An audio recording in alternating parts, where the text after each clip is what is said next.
dito yon. Nag-iba na yung temperatura, ma'am. Maano na. Oh, mainit na. Hindi po lumalamig na pag ng oras. balik. Pag mga Baliktad tanghali. pala. Pag mga tanghali po, yun. Yan, nakita mo yung lake. Oh. Yan.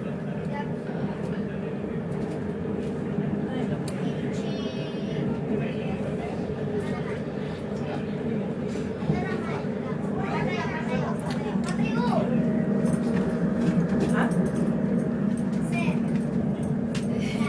Download ko sa Facebook kasi sinisend ko rin sa mga kaibigan ko. Balay mo bumili sila. Lahat din man sa States, mga nurses. Wow.